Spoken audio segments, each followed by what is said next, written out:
Good morning. My name is Ruby Derafaka, and I am a proud member of the NCC's Student Senate, where I currently occupy a senator seat. I have been given the great honor of being the first ever Moosecast host, and they say you never forget your first, so let's make this memorable, shall we? So I'll give you a quick bio about me. Luckily, the earth was blessed with such a beautiful creature like me approximately 16 years, 11 months, and 3 days ago, approximately. And my hobbies include drawing, reading, and having company around. That's about it for me. Hopefully, as we continue to serve you, you'll learn a lot more about us. Now, if you're asking why I just said us, it's because with me here, we have 7 incredible people who are also members of the Student Senate and will serve you as your co-host, guest, and quite frankly, my lab rats. So without further ado, here is Carme. Could you please say hi to everyone? Hi, everybody. My name is Carmen. Okay. Second, we have Lupe. Hi, my name is Lupita. Lupita is right here with us. And we have Charlotte with here too. Hello. Fourth, we have Katrina here with us. Hi. We have Kaylee here. Hi, I'm Kaylee. And we have Renee here with us. Good morning. So obviously we always have to have a background person. And our advisor here today is Mr. Whitmore Andrew, the Director of Student Services at Northwestern. We're very happy he gave us the opportunity to have this podcast, actually providing an ear for our crazy ideas. So without further ado, here's episode 1 of the Moodcast podcast, The Origin. It's February. Well, the month February is almost over, and it means that Black History Month was celebrated this month. And Black History Month has a lot of meaning, a lot of value to a lot of people. So, my first question to you, Charlotte, is what does Black History Month mean to you? Um, Probably just being able to learn more about the black about all sorts of Black history, whether it's through reading other authors' books Right, or watching movies that have an all Black cast in it. Um, so things like that. I don't know how helpful I mean with everybody else, but right, yeah. right. And Kaylee, in what ways do you think like people celebrate Black History Month? Like, what is it all about to you? Probably just recognizing the things they've done for the country, All right. following them, seeing what they do, what they've done, read the books, watch the movies, documentaries. Yeah. Mm. I mean, to me, Black History Month is all about celebrating our past and Mhm. accepting it for what it was, and pretty much trying to see how history has affected who we are today and the kind of people we are going to be tomorrow. So, apart from learning from each other and learning our cultures, our respective cultures and backgrounds, Black History Month also gives us the opportunity, or actually Black history in general, gives us the opportunity to see some areas where part of the society actually fails to educate citizens on Black history. So, this is a general question to everyone. How many of you feel like you're at least 15% knowledgeable on Black history, or more precisely, slavery? Feel free to make a comment. Yeah, I feel like So, I'm pretty. Sorry, go ahead.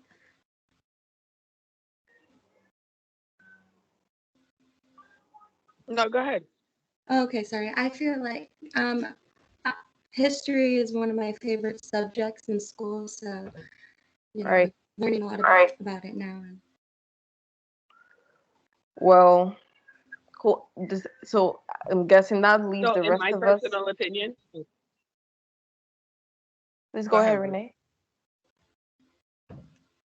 I'm just saying, in my personal opinion, I don't think that there's enough Black history in the school. I don't think that I know enough about Black history, and there are plenty of African Americans that have done things that I'm still learning about through Netflix. Right.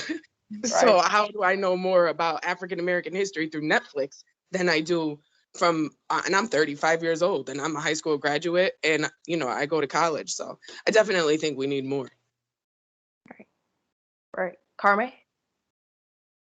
Honestly, I feel like a lot of the public education system has failed on teaching children about Black history. I learned so much out of school of like how brutally people like African Americans and Black people were severely tortured, a lot more than they sugarcoated it in school and everything, and how certain phrases also come from the torture and exploitation of Black people in the past and everything like that, and how it's affected us today. And we just aren't really phased by it, but the way that we learn it is just so, I guess, yeah, the way I said it before, it was sugarcoated and not really brought to light the way it should be.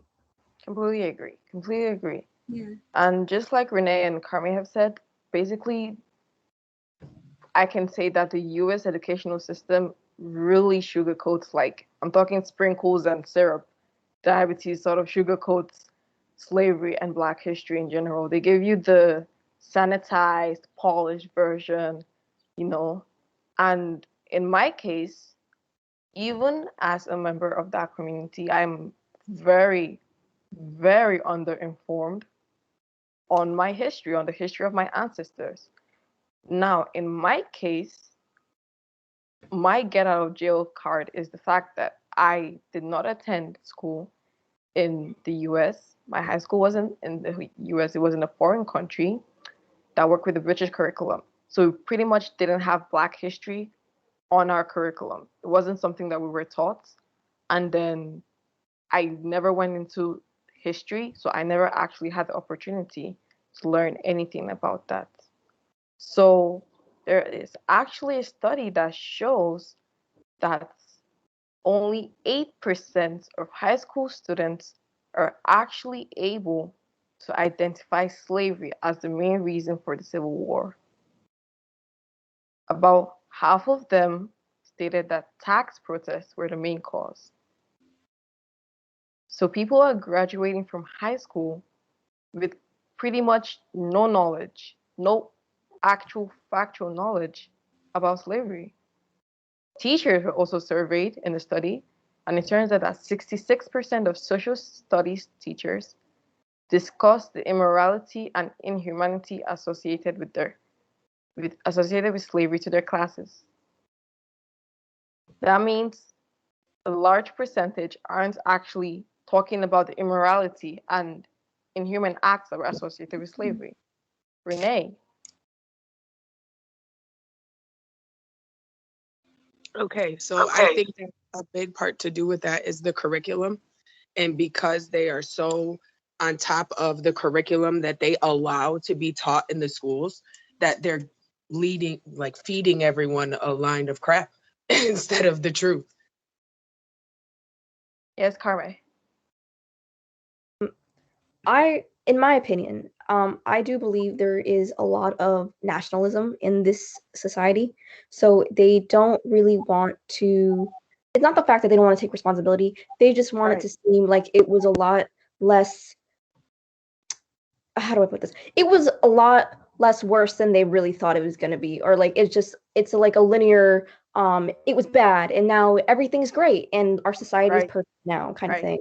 So it's just the way they teach it is so like linear, and it's so like, oh, it was just slavery.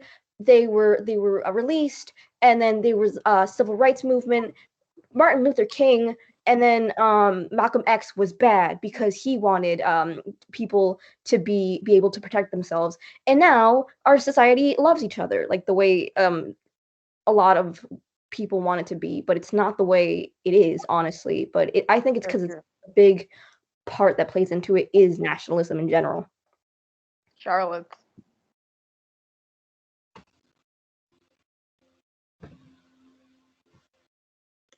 What if it could be a part of the teacher's upbringing? Because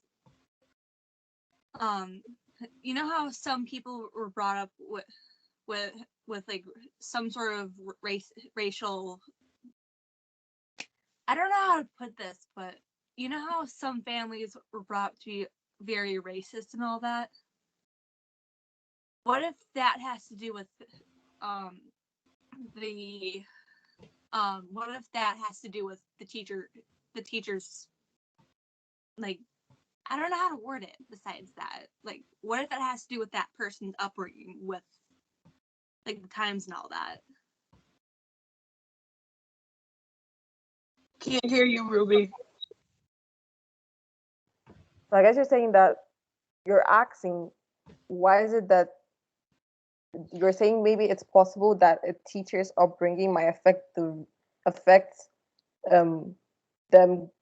actually teaching their students 100% truth about racism and slavery, but then that still goes all the way back to their teachers and their parents' teachers and their family members' teachers, because if they were taught those facts and those truths, then they would pass it on generation to generation. Like a lot of Black families always try to educate the next generation on where they came from. Hey, check our ancestry tree. We were actually slaves. Your grandmother was a slave. She was this. She was that. You know, Carme. Yeah, that's just, yeah. Sorry for interrupting, but that's just what I of course it does depend on the family, but that's just what came into mind for me personally. But I don't know how everyone else thinks about it. Yeah. I understand what you're coming from, Charlotte, but also it does, like, regionally it does depend on where you are. Sometimes they'll have textbooks that will sugarcoat the heck out of like Very true. history, Very everything like true. that, and how they word it and everything. But also you do have to understand, as an adult or as like a person, you do have to grow, like expand your mind and grow to realize what actually happened in history, and not just keep this bigoted and small-minded mindset kind of thing. But I'm not trying to insult you. I'm sorry. But like I understand where you're coming from, but it Yeah. also doesn't really excuse people basically ignoring a whole other person's culture and history and upbringing and things like that. Yeah. You basically can't say, oh, I was raised in a racist family, so that justifies my reason for being racist or my reason for not understanding you. It's not like that. Someone has to take the initiative, right, Katrina? Yeah, I was gonna say what like Carmen said too, it's people are raised differently than each other. And that's what a lot of problems are caused by, is by past generations, because people aren't being open-minded. They're not discussing the important things, not just Black History Month, all sorts of other topics that we can discuss later, but it's just everything gets sugar-coated. Yeah. Because when they're younger, of course, it gets sugar-coated because you don't want to, say all this stuff to younger kids, but to the adults or teenagers, you have to, show them what history was, and so that we learn from the past and not repeat it. Yeah. Renee. I was just gonna say that geez, Katrina, you had said something and it like triggered me to say something, and now I totally forgot what it was. I'm sorry. It's fine. It's all right. It's all right. It's completely all right. If you remember, I'm please sure feel it'll free. come back, Renee. Yeah. Trust me. What were you saying, Katrina? If you could just run back by it real quick, because I knew it was something that triggered me. Oh, sure. So I was saying that people have because people are learned. I got it. Okay. I remember. I just had to hear your voice again. The way the Okay, brain works. so I think it's very true about the way that they teach it in school at a certain age. So if they only cover certain things, let's say in 5th or 6th grade, and that's the only time you ever learn about them, it is very important to learn about them again in high school as an adult, where you can actually accept the information, accept the truth, instead of sugarcoating it like we need to do for 5th graders or 8th graders. Exactly. And but then again, I do have to say, like, I am so lucky that I took psychology last semester and I found out something crazy. So for one of our projects, I believe it was either psychology or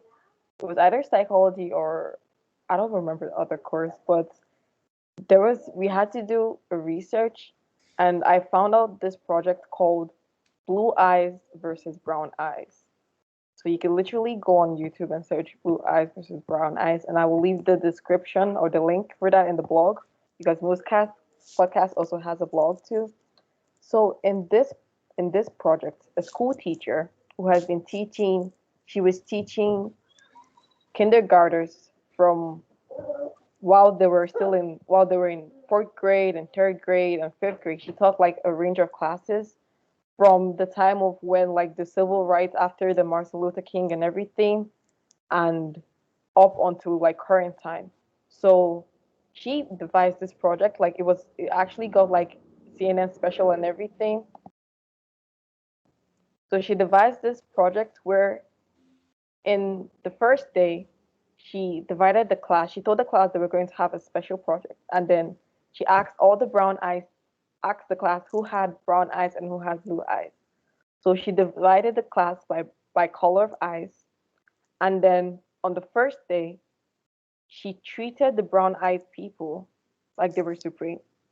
So she said, if you're brown eyed, you get to have extra time on recess, you get to play with the toys, you get to have you get to get seconds at the cafeteria, you're free. And then for the blue eyed people, she said, you cannot do this. You have to have half of this. You cannot have recess. You cannot have this. And previously, before the experiment, this was a sort of, it's controversial, but she had gotten the approval from parents, in case you might be wondering about the ethical side of it. So eventually, also during like normal teaching, if a brown eyed person like if she would ask a question to the class and a brown eyed person answered correctly, she would encourage them, give them like so much support. And if a blue eyed person was just on the verge of answering the question, she would pressure them. Why aren't you answering? Why aren't you fast? It's easy. You should think. It's not that hard. And then she did this throughout the whole day. And then the next day, students came. And then she said, well, class, I have some news for you. Last time, I told you brown eyed people are better than blue eyed people. But today, I found out that blue eyed people are better than brown eyed people. So every student that was that was blue eyed, that had been previously discriminated, was now receiving a lot of support. They were getting the extra recess time. And all the brown eyed people were, now the ones being discriminated, basically. And she literally said that experiment changed the students. She could see physical and emotional change. This was a class that loved each other, okay? They're little kids, and she could see hatred, distrust, anger manifest amongst those children. So after the day was done, so she told them, how did you feel when you were the brown you were in the class that was being discriminated, when you were being, looked down upon? Because she had even gone as far as putting collars. She put collars on the students to um to categorize them. So she said, how did it feel? And she said, I loved it when I was, the one who was important. I loved it when I was on top of the class.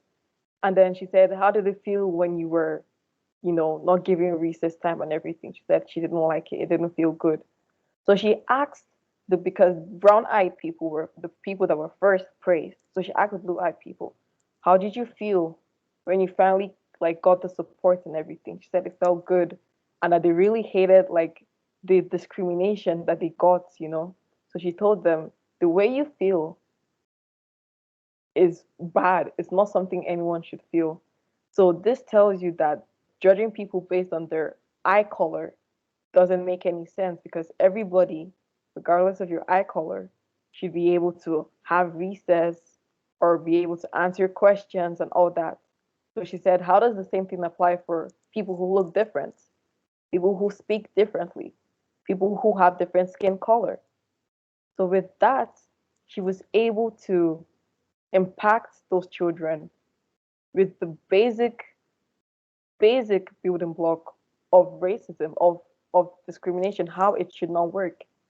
Just by relating it with another thing, she was able, they actually had a follow up on the series. And years later, these kids are now grown and married, and they have their own children. And they reported themselves that every time they would be like in the supermarket, because, you know, they were white, these were white kids. So they would be in the supermarket, and every time, like unconsciously, they had this racist or a little bit discriminative thoughts, they would instantly remember when they were in school and how it felt to have that color on them, how it felt to be discriminated. And they would literally like correct themselves in that instant. So I feel like, yes, you would not want to tell, you know, children that, oh, people were killed and murdered and slaughtered and raped, and, you know, give them like the gore details. But there's still so many ways that you can impact them with what the tools that they're actually going to use for when they grow up and they can actually start learning the details. Yes, Renee.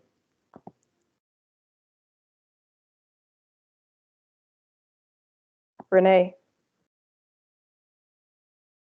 Sorry, my buttons don't work when I want them to. It's fine. Okay. So I was thinking that, first of all, let me commend that teacher, because I think that that was awesome Yeah. that she did that. I think that it becomes more real to people when you experience it yourself. Yes. When you go through a lesson in your life that's actually in your life, Yes. you can learn it. When you're watching someone else's, it's a little harder, or you're watching someone else's struggle, it's harder to understand. But when you're put right in it, Yes. I think that's the best learning blocks that they can give. Yes. Carme. I think it's also them just recognizing their, I know this is going to be a little controversial, but they're recognizing their white privilege as well. Of like how they don't have to be looked at of like of being discriminated against just because they're not a person of color or things like that, or doesn't have like a certain disability. And they luckily learned from that to check who they are and how other people can be different, but they're still people. Yes. Exactly. Exactly. It was really like, when I watched that series, I was so blown away. And it's a very easy thing. One, it took 2 days to impact about 15 adults for the rest of their life. And they're probably going to teach that to their kids, and their kids are going to teach that to their kids. And then it passes on. It's a gradual process, but change happens. Katrina. Just out of curiosity, do you know what year this was from? I believe it was. You put me on the spot. Really, Katrina? It was like in the 90s. I could quickly check. You know, it was very, very, very, very impactful. Because I'm just thinking of, you know, in 2020, along with COVID and everything, we had a lot of Black Lives Matter movements Yeah. and protests that happened. So that would be, I'm thinking that video could be used as kind of an example. Like, Yeah. hey, you know, we're all people. We Yeah. all believe the same thing. We all come from the same thing. We may just look different or, you know, think differently, but that doesn't change Yeah. who we are as people. Yes, exactly. Charlotte.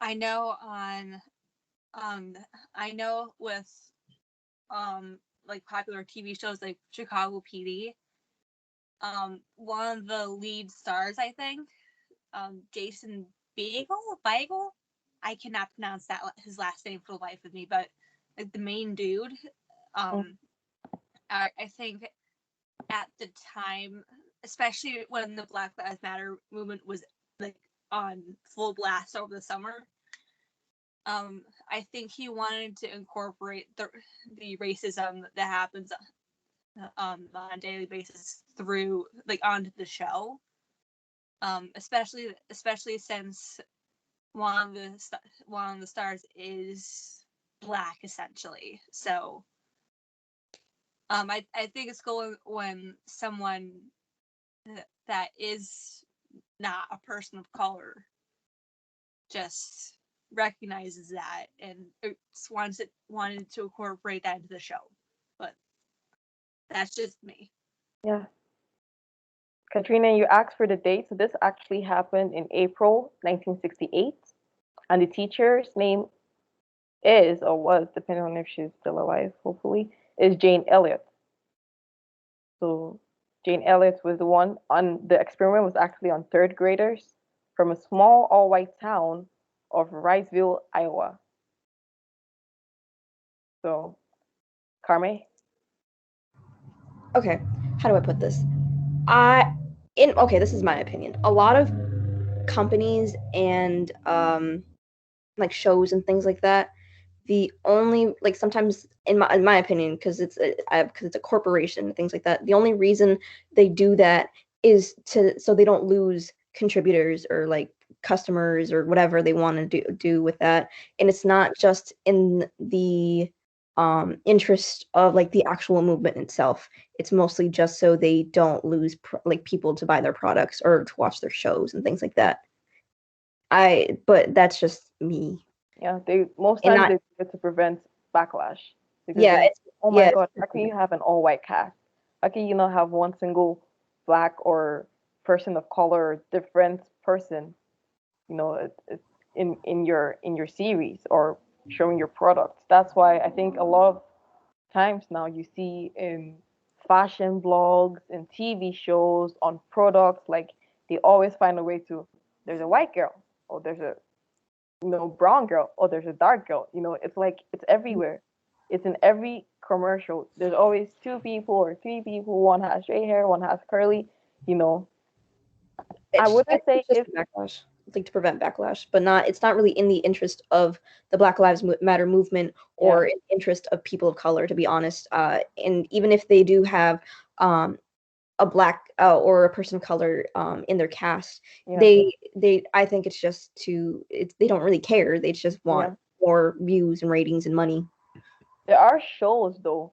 Like I have watched This Is Us, and like Yeah, really, yeah, that was a show that I feel like, okay, there were white people, there were black people in that show, and then when they were showing, when they were like this, the show is actually focused on life, like different issues in life. So there was racism, there was family issues, everything wasn't there. That's a show that actually like is concerned. They're not just putting a black person's image to say, oh yeah, we support everyone. They're actually putting it there because they want to get that message out. exactly. Renee.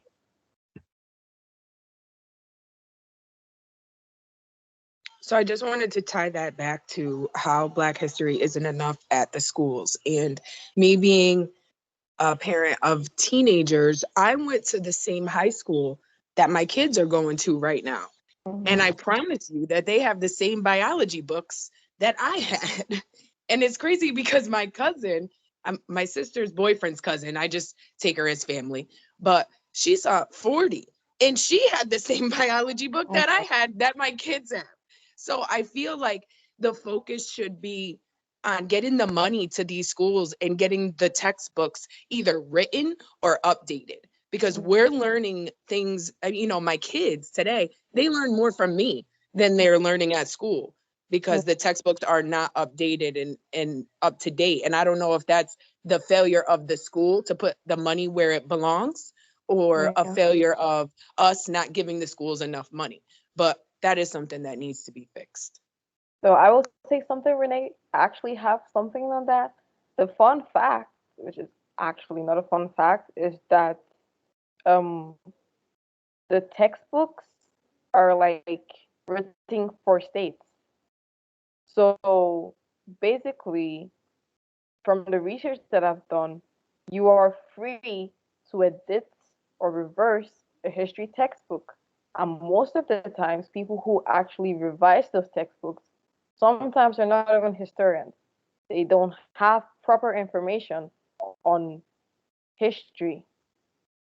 They just re- revise it, and then they follow like the sanitized, clean version of slavery or Black history or controversial topics. They try to give you like the polished version that plainly and primarily just prevents like people from turning the camera back at them and saying, "Hey, wait, you know, the lack of telling people the truth and educating them is the reason why we're facing problems in society today.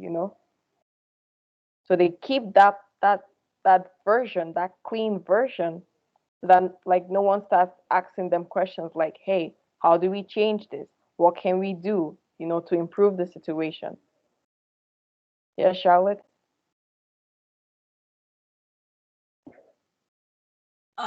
Going back to the racism on TV, I think, of course, I could be entirely wrong, and I'll make sure that I send the video to both Ruby and the Andrade twins. But I think it was more of one of the actors wanting to advocate for that and help out to the best of his ability with with the racism in TV.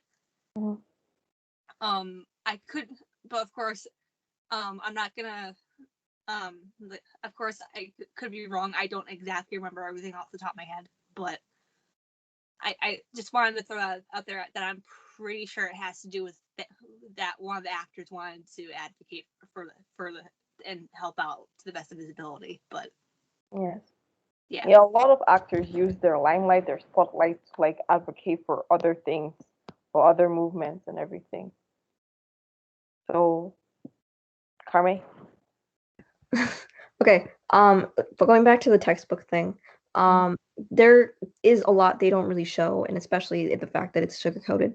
I learned a lot just being out of school and having people in like the NAACP kind of thing talk to us and everything like that, or just from like the internet. I didn't know what Juneteenth was until somebody was talking to us about it. Thank you. I didn't know that the word picnic was derived from the times that they would literally hunt down and murder and cannibalize slaves in parks and things like that. I didn't know so many things until we spoke to other people about it, or we learned from other sources, but not really from school. All we learned was how Martin Luther King was a peaceful protester and Malcolm X was a bad guy just because he wanted to protect his own people and things like that. But I don't know.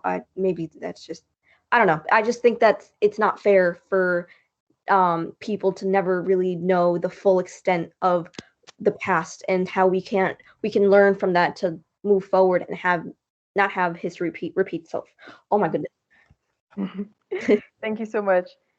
You know, another thing I found out in research, because you just told me like because of the like lack of the knowledge, lack of the truth in the textbooks, like we're able to like actually unable to address issues that we're facing right now in the society. So it turns out that until the civil rights era, white Southerners wanted to tell a whitewashed perspective of slavery. So what they basically did was they portrayed slavery in the most acceptable forms, like, oh, accepting people into the community or accepting them into their family. And they also said things like they also decided to do things like they set up organizations to memorize Confederate soldiers, and then they erected statues on Confederate generals. And then I think the most disturbing thing, if you think about it, is that they also established commissions dedicated to overseeing and recommending textbooks for children.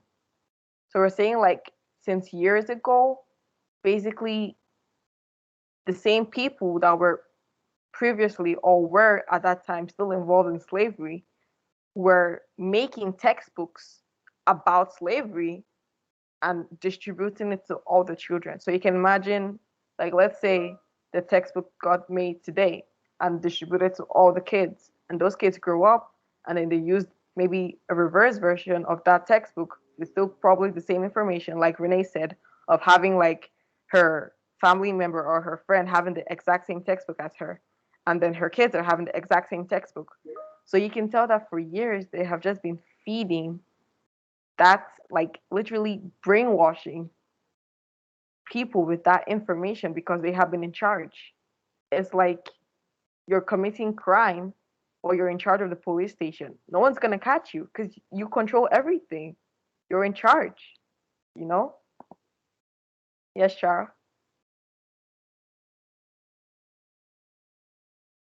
I'm keeping an eye on the chat, and Andrew said, although we are doing great, we have to keep an eye on the timing and all that too.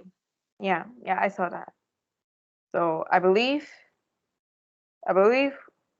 we have talked a bit about this. We have seen, you know, how how history, how learning about history, accepting history, you know, makes us better. And this is a very country, like you could talk about this for days, for hours. You could have like the next 5 podcast episodes be just about this topic. But I think the main takeaway point for me is that yes, we want to try to protect kids from like the sensitivity of all these issues, but then teaching them about history, and I'm not even only saying Black history, their history, the history of America, because basically America is made out of immigrants. If you're not Native American, you're not American, basically. So learning the history of multiple cultures not only allows us to accept who we are, but it also allows us to understand that through perseverance, for example, you can go from being a generation that was slaved and exploited and used for all sorts of things to being a generation that is now having its first Black president, its first vice president of color, first female vice president. How through perseverance and change, although those problems still exist in society, gradual change and like just being open-minded can actually it can grow a generation. It can change a lot of things that are happening right now. I think that is the takeaway point for me. It's not just to learn it to say, oh, the white were evil to us, they did this, they did that. No, it's to learn that in our personal lives, in every part of our lives, if we persevere, if we're strong and we're committed, we can actually grow.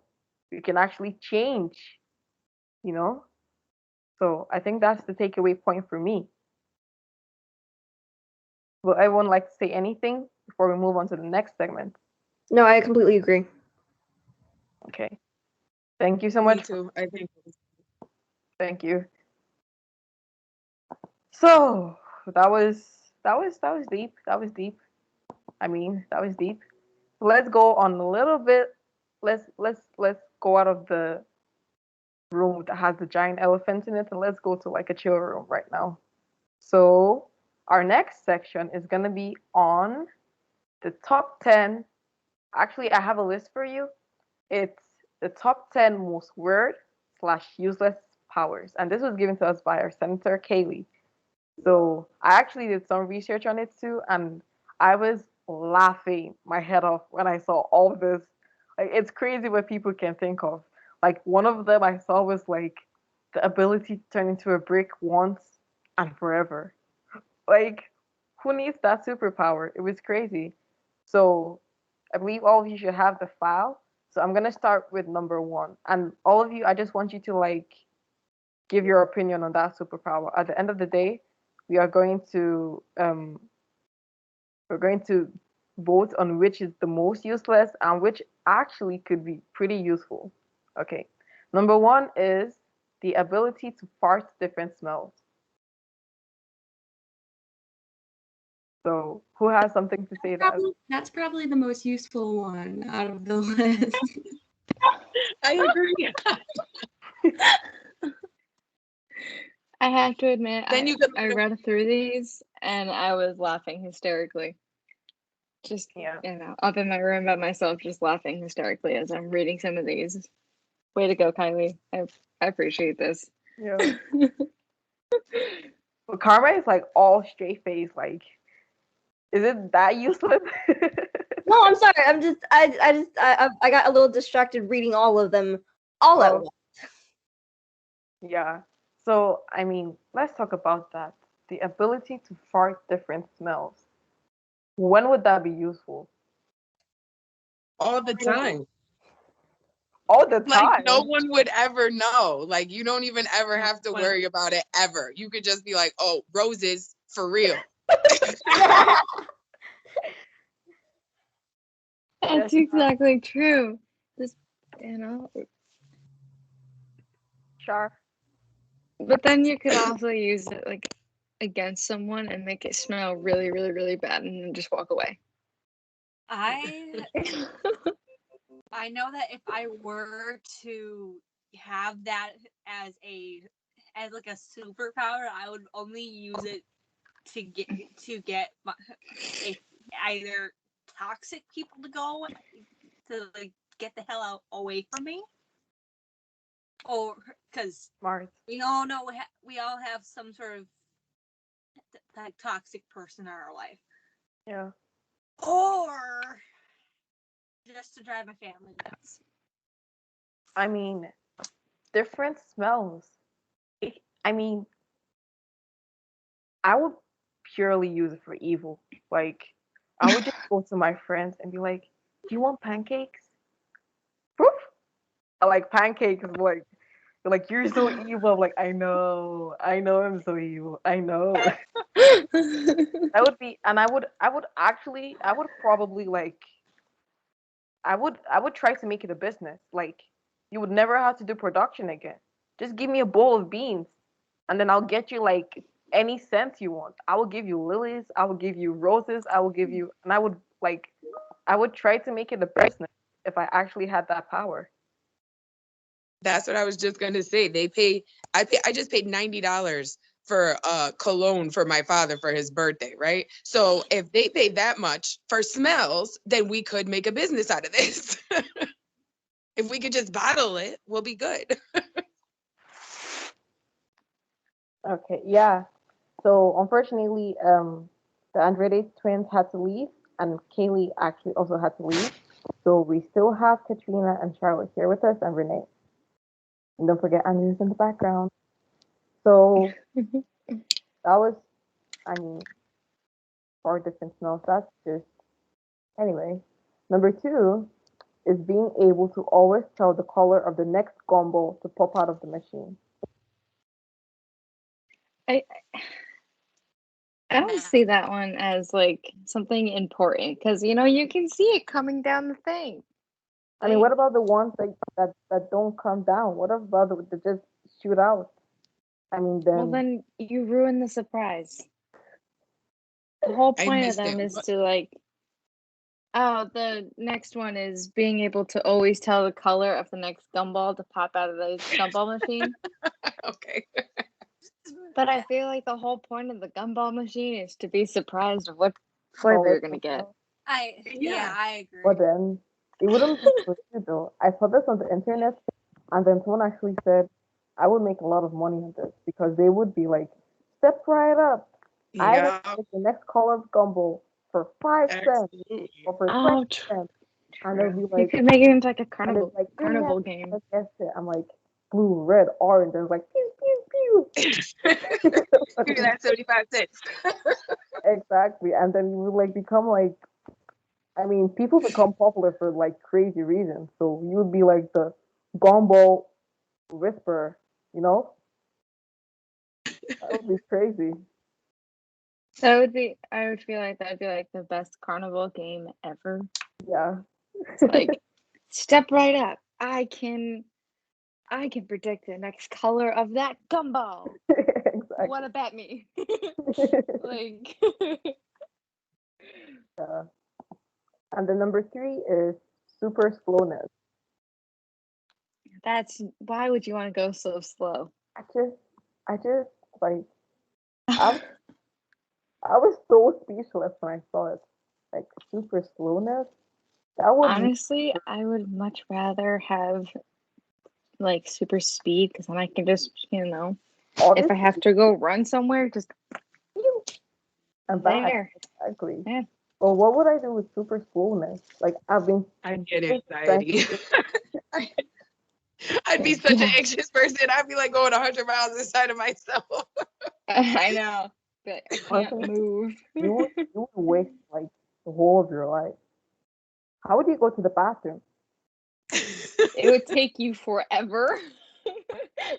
I mean, the only time it would be um useful is if the power actually slow down other things of your body, like aging and like Yes. health deterioration. That would be reasonable. Like that, I would go for. I mean, But it's would you still be dangerous, willing? oh, but then it still wouldn't be useful because I'm too slow to enjoy my life either way. So I'm spending like 25 years stuck as an 18-year-old or 16-year-old to get to the carnival. I mean, it makes no sense. Yeah, see that's the only time it would be useful is if your whole body slowed down Yeah. and like, your thoughts and everything just moved at a slower pace. But if just your body, like your physical being able to move was slow, but your thoughts are like racing 1,000 miles a minute, and then yeah, that's a mess. Well, it could also be useful in like if if it was a permanent like condition where I'm super slow all the time, it makes no sense. But if it's something I can activate, I think it makes sense because then you can imagine like you're falling out of a plane and then you just go super slow. And then like you're just able to like look around quickly, like navigate where's the best place to land. But it would be like useful in that sort of time. Anywhere else, pretty much no. Maybe I if you were mean, about to get true. attacked by an animal, and then you have Exactly. like a bunch of time to get out of the way. What? See, the Or thing hit is by a though with car. that, would it be the whole like area surrounding you becomes slow or just Or you? Right. yeah, I think Because if it's you're getting just attacked by like an animal, you would want to go fast. You don't want to be the slow little snail that gets yeah, stuck and then you're going to get killed. yeah. If you have So if like everything around you becomes slow and then you're just moving at normal speed, then you're safe. yeah, yeah, and then you see Andrew, and number 4 is being able to see 30 seconds into the future. No, I don't want to know my future. Even if it's just for 30 seconds, I don't want to know. That could be very dangerous. I mean, it all depends on like the whole space time continuum and like messing up stuff. But I mean, being able to see into the future is like pretty interesting for me. Like, I would love it. Like, imagine if we were able to see, like, imagine if I was able to see into the future and I knew COVID was coming.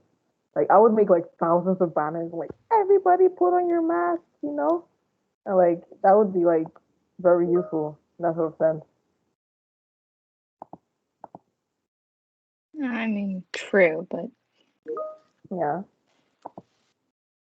but Number that's into the past, not the future. So Yeah, I mean, I'm saying like if 1 or 2 years ago I had that power, then it would have been useful. So number 5 is the ability to read your own mind. no.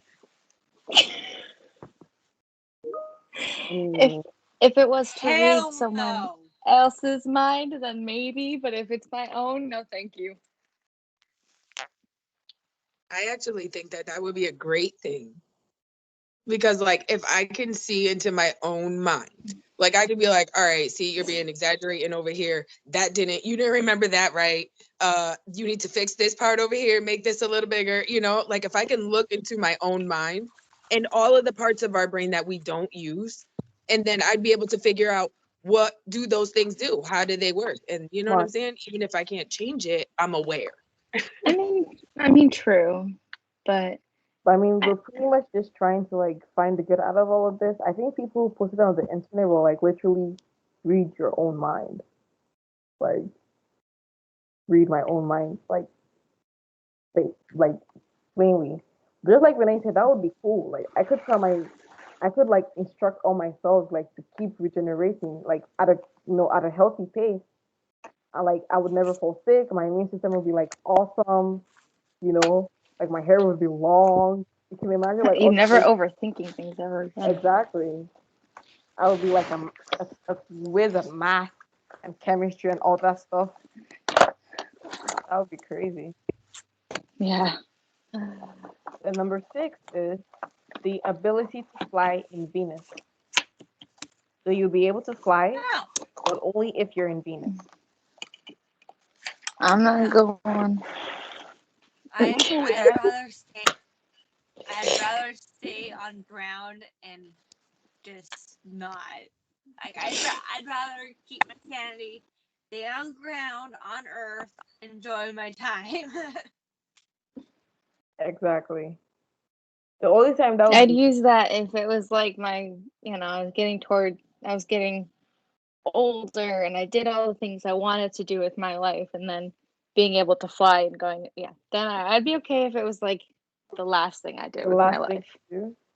Just fly Yeah, but if away. I had to do it like right now, I'd be like, yeah, no thanks. If it's the last thing I can do in my life, then sure, I will fly. And I mean, if it was Mars, if it was like a different planet like Mars, I'd be like, okay, I mean, we're getting there, because like NASA and everything. But I don't know how long it's going to be until we actually get on Mars, or if we are actually going to get on Mars before the like whole Earth just crashes and everything. And then I don't know how long it's going to be until we actually get to Venus. So, no, thank you. Number 7. Okay, Char. I just rather stay on Earth and not like I just rather personally stay on Earth and just enjoy the fact that I'm home and getting used to be just I'd rather just stay home and procrastinate and all that. So Yeah. Number 7 is the ability to get sick with any disease you want. I would prefer not to have any disease. I'm actually cool with that because a disease, it doesn't necessarily have to be bad for you. You can have like a hyperactive something, you know what I mean? So maybe my muscles grew a little bit bigger than the normal person's, or you know what I'm saying? Like, or maybe, whatever kind of thing that made whatever part of me more than the average, then even if it was named a disease, it's okay. A disease is just something that is not normal in the body. It's a change in the body. Yeah. I mean, true. In that aspect. In that aspect. And I mean, right. It would also be like useful in like a situation where I could like get the disease and make my body adapt to it. Then I would be able to like use my blood samples to create like vaccines and all that. That would be like cool. Like, you could never die. Those are not the deadly ones. I mean, because that's like the best answer. It really is. That's a great answer. Oh my God, you would be used for science, and how much money would you be paid? Right? I mean, but then it depends, because then like, what if they like want to like steal me away and experiment or like dissect me? And that's where it gets creepy. But if I can like live my life, I think I would have to modify it just a little bit. Be like, I can get sick with any disease, but I can't die from the disease. Yeah. Like, because there are some diseases you have no idea what's going to happen. Yeah. So, like, I would put it in there, like, if I could change that, it'd be, I can get any disease I want, but I can't die. Yeah, that I would can get pretty close to dying, but I will not die. Yeah. But then you'd also have to ask, like, being able to go back to your normal self, because then you could get really close to dying and then end up losing like half of your limb. So you're Very not true. dead, but you're like I'm not dead. But I lost, my leg, my arms. your eyeball, half of your know nose. how to hold it. Okay, Charlotte will be signing off now. Thank you so much, Char. Thanks for You're being here. welcome. See you guys next week. Bye, Shar. Hi, Bye. George. Okay. Everyone is leaving. We're all lonely. It's all right. I have Renee here with me. I have Katrina. Like, they're the best. So, number 8 is communicating with bacteria. I mean, I because think that's like pretty. that would be, it's useless in the sense I can't do anything because I put it here because there you can make it like you can make it a really cool superpower. Being able to communicate with bacteria, you could tell them like don't mutate or don't do this, or you could use them for like the positive thing, like grow the plants and all that. But then here it explicitly says that you can have a chat with like bacteria in your food, like yogurt and cheese, but you can't command them in any way. So you would just be Oh, You're just talking able to talk to the to them. little bacteria that go inside Yeah, your body. That would be a little weird. that would be really I think weird. it would be cool. It's information, gather some I mean, information. that is true. That is true. You're like, what do you actually do? Like, are you a bad Exactly. bacteria? Are you a good bacteria? Do I need to cut you from my life or can you stay? Yeah. I mean, but then if you're communicating with them, like, how are you sure that the bacteria isn't gonna lie to you? Like, we're good. We're good. Just have us. Eat us. And then Yeah, you're I in know. we're like, we lied. We lied to you. And We're then right, right? We passed the expiration date. Exactly. Like, imagine me speaking to my kombucha, like, are you guys good? Are you guys like willing to go down? Like, yeah, we're good. We're good. I know there are like millions. So like, would you be hearing like a million little tiny voices at the same time? Because that's practically being insane. Or Right. would it be like, Are they a unified voice? yeah, are they unified voice? I mean, they should be considering they're like the same thing. They just Right. multiplied. But then that's creepy because you're speaking to a million voices saying the exact same thing at the same time. Like, we are good and like echoing. That's would people, okay, here's the big question though. Would people be able to hear like them talk back to you, or is it just between you and the bacteria? no. Because I if don't it's just think. between you and the bacteria, that people would think you're going crazy. Yeah. I don't Like think you're you. just sitting there chilling and talking to bacteria, and people just walk by you and they're like, "What is she doing?" Yeah. I don't think. I think like no one would probably know about any of these powers unless you decided to tell them. No one would be True. able to like because even That was like such a good. the ability to fly in Venus, like who's gonna go with you? Who's actually gonna go with you to like see that you actually flew in Venus? Or the ability to read your own mind. Like, how are you gonna tell them? Oh yeah, I just told my brain to like regenerate like 120 million of my liver cells. Yeah, right. Everyone's gonna be like, sure, right, yeah. See, if it was to read someone else's mind, Then it you'll be would perfect. because then you could never get away with and there'd be no secrets, and it'd be like a fed, and you know.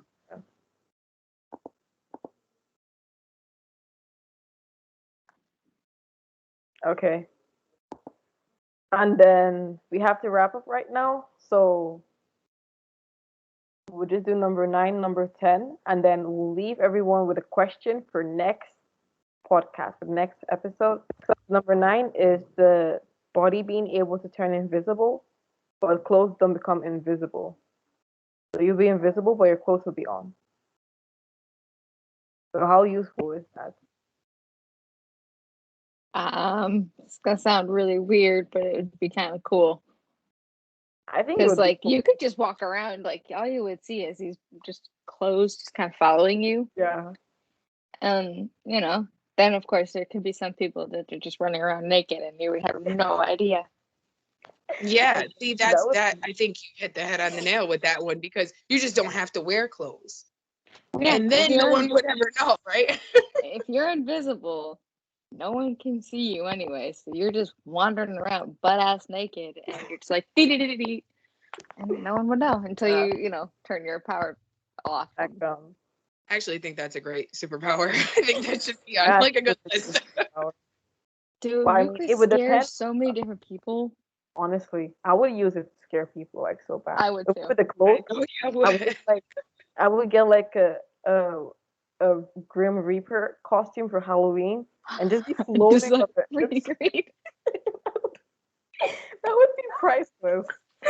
Just walking around scaring people. Be like, I'm here. Read, read. No special effects needed. Exactly.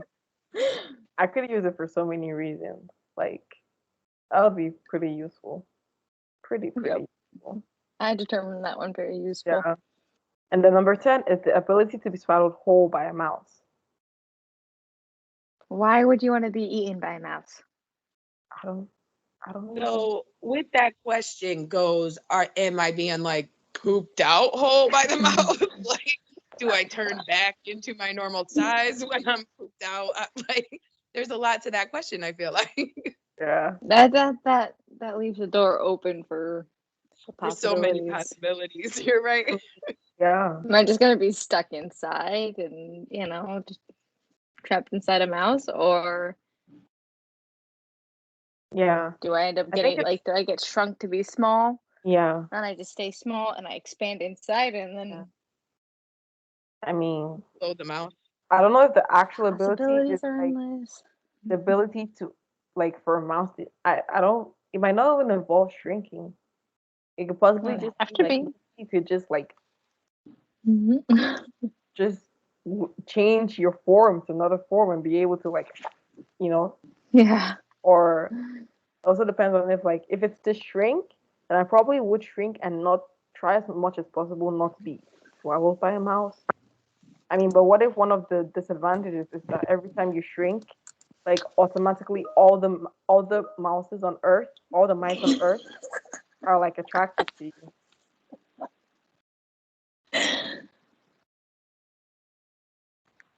That would be super weird. I don't know if I'd be okay with it. You'd be like the Pied Piper, right? Isn't he the one that got like all the rats out of France or something? Like, come on with me, guys. You can make money off of that maybe if you were Yeah. like a fumigator or something. Yeah. Just like go talk to the Pest mice. control, just be like, Yes. that pest, Right. and they're like, and like pull you all the way out, and like, no. But then you would have to do something about the rats. So what would you do to the rats, though? That's the question. I have no idea. What would No you idea. just ship them to Mars? The cheese. No, put you on Or Venus. they so you fly can fly. around Venus with you. All right, so that was pretty much our whole list of weird superpowers. I have to say, the top three most useful are the fart, the combo, and I'm gonna say Be invisible. the visible. Yeah, I would so Yeah. turn invisible if I could. yeah, it would be so cool. I'm sorry, but I'd be so mean with it. I would sneak up on so many people. I would get in my car and just start driving. Yeah, honestly. Okay, so what's our homework question? So our first question, we actually were supposed to have one more session, but we don't have enough time. Maybe that can be used next time or whenever. So you're gonna go home with 3 questions. Actually, we'll do a small. I'll just quickly do a small session on spring. So spring is here, yay! Like where I am, all the snow is like melting. The flowers are like out and everything. So it's like cool. I love snow, but like I'm tired. I got tired this time. I was like, I can't wait for it to be over. So your Snow's question. still here up in Connecticut. So your question is, what is your favorite flower? What's your best part of spring?